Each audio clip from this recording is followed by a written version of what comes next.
자, 오늘 본문을 보시면 저번 주에 처음으로 이제 아둘람 공동체, 아둘람굴 공동체가 형성이 되었던 것을 우리가 살펴봤습니다.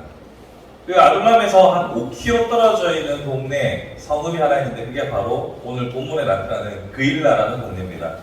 이 그일라라는 동네가 블레셋 사람들이 계속 와서 노략질을 해가는 겁니다. 우리 외부들이 우리 바닷가에 있는 마을을 노략했던 것처럼 블레셋 사람들은 이 그일라 지역을 약탈하고 물건들을 노략하고 괴롭히게 하는 아주 그냥 눈에 가시 정도가 아니라 해악을 끼치는 존재들이 있었던 거죠. 참 그일라 사람들 입장에서는 매우 괴로운 일입니다. 다윗은 그것을 가만히 볼 수가 없었어요. 그래서 내가 이 블레셋 사람들을 싸우겠다, 맞서 저들을 격파해야겠다라고 생각합니다. 블레셋은 여러분들이 배경 지식을 조금 설명을 드리자면 하나의 왕이 있는 하나의 어떤 국가 형태가 아니라 각 지역별로 어떤 도시국가 형태로 지역 나눠져 있었거든요. 그래서 그 블레셋의 여러 동네들을 따로따로 하나의 덩어리가 아니라 따로따로 연합체로 보시면 좀 이해가 편하실 텐데요. 그러니까 다윗은 블레셋이라는 국가 전체를 상대로 싸웠던 게 아니라 이 그일라와 인접해 있는 블레셋 동네와 싸워서 그들을 구했다라고 이해하시면 되겠습니다. 왜냐하면 다윗이 가지고 있는 다윗의 병력이라는 것이 제한적이잖아요. 어찌되었던 이 일을 앞두고 다윗은 하나님께 여쭙습니다. 하나님 어떻게 할까요? 하나님께서는 치라고 하십니다. 그런데 이 문제를 가지고 다시 자신들의 신하라고 하기에는 아직 좀 그렇지만 참모들에게, 측근들에게 다시 묻습니다. 어떡할까? 라고 하니까 이들의 대답이 이렇습니다. 지금 안 그래도 사울에게 쫓기는 입장인데 적을 하나 더 만들 셈입니까? 라고 말합니다. 사실 그렇죠. 지금 사울에게 쫓기는 주적이 하나 있어요. 근데 거기다가 블레셋을 치면 블레셋에도 쫓기고 사울에게도 쫓기는 그런 상황이 될 수밖에 없습니다. 그러니 그들의 참모들이 하는 제안은 지극히 합리적이라고 볼 수 있습니다.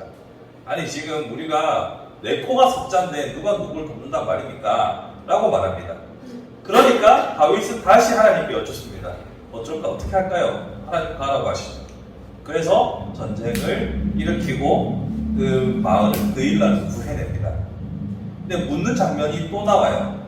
그 다음 보시면, 자 여러분 그일라를 구해줬잖아요. 그일라의 영웅이 된 거잖아요. 그러면 그일라가 최소한 다윗에게 어느 정도 사례나 이런 건 아니더라도 좋은 관계는 유지해야 될 거 아닙니까? 근데 그일라가 배신을 합니다. 사울에게 일러 바치는 거죠. 우리 동네에 다윗 있는데요? 라고 한 거예요. 그러니까 사울이 이제 군사를 이끌고 쳐들어오는 겁니다. 뭐라고 하냐면 이렇게 말합니다. 그일라 사람들이 사울이 백성을 불러모으고 그일라라고 하는데 어떻게 표현하냐면 그러니까 뭔가 빗장이 있는 성문으로 들어갔으니 갇혔도다. 야 요거는 도안에 든지다 라고 사울이 지금 신나가지고 잡으러 오는 겁니다. 이거 다윗 입장에서 보면 정말 속상하겠죠. 난 이 사람들을 위해서 목숨 걸고 싸웠는데 나를 이렇게 배신한다고? 그 와중에서도 다윗은 감정적으로 뭔가를 행동하지는 않습니다. 하나님께 다시 여쭙죠. 이번에는 제사장 아비아달을 통해서 하나님께 여쭤봅니다. 그러면서 사울이 정말로 나를 치러 올까요? 이 사람들이 나를 배신할까요? 그렇게 물어보고 하나님께 응답을 얻고 거기를 떠납니다. 그렇게 떠난 다윗을 향하여서 하나님께서는 14절에 이렇게 말합니다.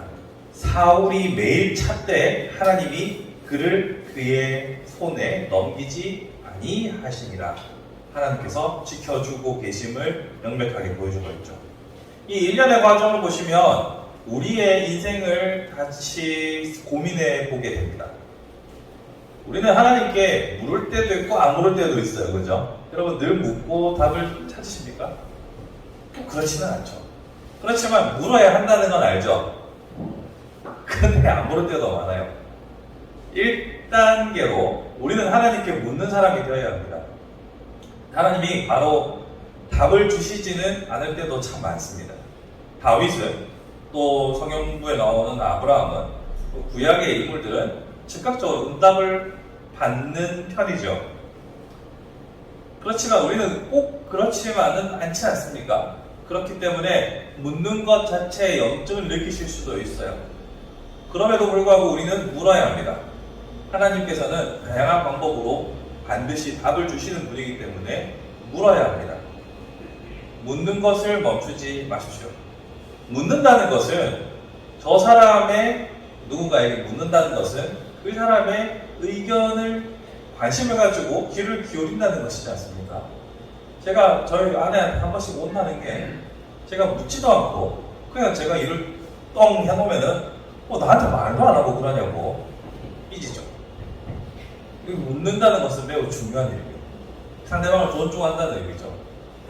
이렇게 사람관계에 생각해봐도 묻는 것이 중요한데 하나님과 여러분의 관계에서 여러분이 묻지 않는다?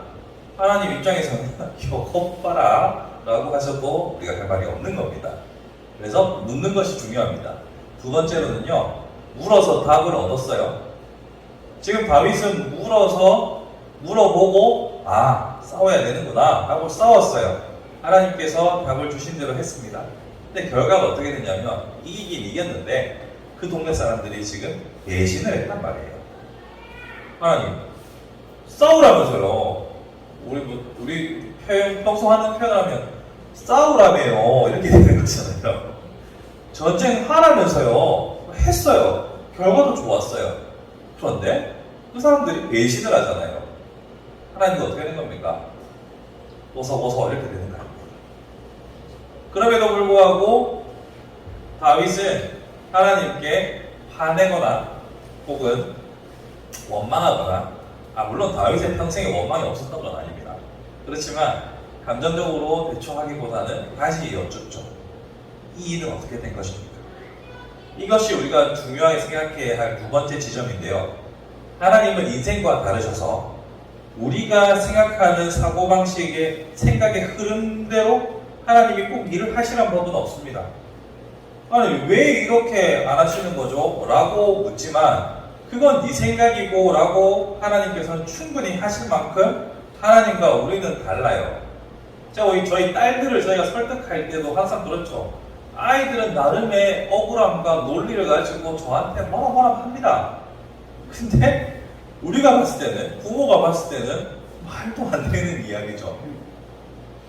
자, 여기서 우리가 주목해야 하는 것은 하나님께서 답을 주셨다고 해서 꼭 우리의 생각대로 가리란 법이 없다는 것을 우리는 알아야 합니다. 하나님과 우리는 분명히 다른 존재인데 우리는 가끔씩 잊어요. 그러니까 하나님 아버지라고 부르니까 어느 순간 같은 우리 인간적으로 말입니다 라고 말을 하게 됩니다. 근데 하나님은 인생이 아니시라니까요. 우리도 은연중에 알게 모르게 하나님 인간적으로 우리가 너무한 거 아닙니까? 난 인간 아닌데 이렇게 되는 거예요. 인간이 아닌 분한테 인간적으로라고 자꾸 우리는 따지게 돼요. 그렇죠? 근데 하나님은 인생이 아니시잖아요. 그러면서 나보다 훨씬 더 크시고 나보다 훨씬 더 나를 사랑하시고 나를 인도하는 분이기 때문에 계속 묻는 것밖에 답이 없어요. 지금 내가 상황이 이해가 안 되고 화가 나고 답답해서 일단은 물어야 합니다.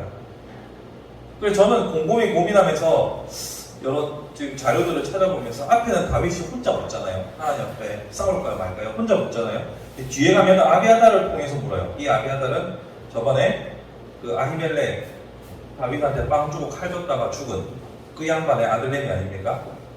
이 제사장을 통해서 물어요. 왜 앞에는 혼자 묻고 뒤에는 이를 묻지? 정답은 못 찾겠어요. 근데 다만 제가 생각했을 때 이럴 때 멘탈이 흔들릴 수 있을 때에는 옆에 돕는 이가 있다면 함께 묻고 함께 기도하는 이가 있다면 더 좋겠구나 라는 소견을 내렸습니다. 이건 정답은 아니에요. 그냥 제 생각입니다. 그렇지만 생각해 보시면 여러분들이 하나님 인간적으로 라고 바쳤을 때 함께 기도하는 동역자가 있다면 참 좋겠죠. 저는 여러분들이 그렇게 함께 기도할 수 있는 노집사님이 이번 주에 힘들었던 이야기를 쏟아내셨던 것처럼 여러분들의 이야기를 같이 공유하고 함께 기도할 수 있는 사람들이 있다면 참 좋을 거라 생각합니다. 그래서 첫 번째 물으셔야 합니다. 두 번째로 하나님은 인생이 아니시기에 인간적으로 너무 섭섭해하지 마시고 계속 부르셔야 됩니다. 마지막으로 생각해 볼 것은 다윗이 하나님께만 물었던 건 아니고 자신의 참모들에게도 묻지요. 다윗은 모든 이들의 의견에 경청하는 태도를 우리로 하여금 참고할 수 있도록 좋은 힌트를 주는 것 같습니다. 그러니까 우리는 성경을 볼 때 그 인물이 가지고 있는 어떤 캐릭터, 인물이 가지고 있는 덕목, 이것을 배우는 것이 목적은 아닙니다만 참고는 할 수 있어요. 그래서 제가 첫 번째, 두 번째에서 하나님이 어떤 분인지에 대해서 얘기했고, 세 번째로 생각해 볼 것은 우리가 참고할 만한 덕목을 한번 생각해 보자는 거죠. 다윗은 들었어요. 그 주변 사람들에게 참모들에게 물어보고, 아니 지금 사울이란 적 하나도 힘들어 죽겠는데 또 다른 적을 만들어서 어떡할 겁니까? 라고 한 말을 시끄러워! 조용히 해! 하나님 이렇게 하셨어! 라고 하지 않았어요. 비록 하나님께 답을 들었어요. 그렇지만 그 사람들의 의견을 듣고 다시 또 하나님께 여쭙고 아뢰죠. 이것은 양쪽 모두에 대해서 다윗이 겸손한 마음으로 듣는 모습을 우리에게 예시로 보여주는 거예요. 여러분, 하나님의 뜻이 이거다라고 확정이 들었어요. 말씀을 기초로 했을 때 확정이 들었어요. 그럴 때 다른 사람들을 설득하는 것에 조금 더 주의를 기울이셔야 돼요. 내가 아무리 옳아도요, 내가 아무리 맞아도요, 상대방이 마음 상하면 그건 아닌 거예요. 여기서 아니라는 건 안 들어요. 나는 맞거든요. 내가 봤을 때 누구한테 물어봐도 맞아요. 근데 빈정상하잖아요. 그럼 내 말을 추워도 안 듣습니다. 여러분 많이 경험해 보셨잖아요. 이처럼 다윗이 듣는 태도는 우리에게 좋은 참고가 될 수 있겠죠. 그러므로 우리가 듣는 것에, 하나님의 의견을 여쭙는 것에, 하나님의 말씀에 귀를 기울이는 것에 집중해야 하고, 또한 다른 사람들의 말에도 그 전에 하나님은 인생이 아니시니 사람을 대하듯이 하나님을 생각하는 것을 멈춰야 하고, 세 번째로는 다른 사람의 의견에도 귀를 기울이면 그것이 우리에게 더욱더 성숙을 이끌어줄 수 있는 좋은 길이 될 거라고 생각합니다. 덧붙이자면 지금 다윗 입장에서는 속이 적당히 상할 만합니다. 좀 그일라가 5km 떨어져 있잖아요. 아둘람굴에서요. 이게 굴에 피신해 있지만 그 마을이 하나 가까이 있다면 여러 도움이 될 거예요. 근데 피했잖아요. 어쩔 수 없이. 그것도 배신당해서요. 근데 그때 하나님께서는 그의 친구 다윗에게 위로를 주십니다. 요나단을 불러서, 그의 친구 요나단을 불러서 다윗에게 위로를 주세요. 수풀에서 둘이 만나가지고 하는 대화, 아까 읽으셨죠? 네가 왕이 되어야 할 것이고 내가 너의 다음이 될 것을 내 아버지도 안다라고 말하잖아요. 하나님께서는 이런 또 센스가 또 있으신 분 아닙니까? 다윗이 마음속에 괴로움과 어려움이 있을 때 그의 가장 친한 벗을 보내서 그를 위로합니다. 그러면서 그가 뭐라고 하냐면 본문에서 이렇게 말합니다. 사울의 16절이에요. 사울의 아들 요나단이 일어나 숲으로 들어가서 다윗에게 이르되, 다윗에게 요나단이 하는 말입니다. 그에게 하나님을 힘있게 의지하게 하였는데, 여러분 혼자 못 일어납니다. 혼자 일어날 수 있을 것 같지만 잘 힘들어요. 근데 지금 요나단이 그가 하나님을 의지하게 만들어주잖아요. 그렇죠? 하나님께서는 여러분들을 혼자 내버려 두지 않으실 겁니다. 반드시 누군가의 손길을 통하여서 다시 일어나게 하실 겁니다. 그게 저를 통해서든지 같이 옆에 있는 지체를 통해서든지 누구를 통해서든지 여러분들을 힘있게 의지하게 만드실 겁니다. 다만 계속 여러분들은 묻고 여쭙는 사람만 되십시오.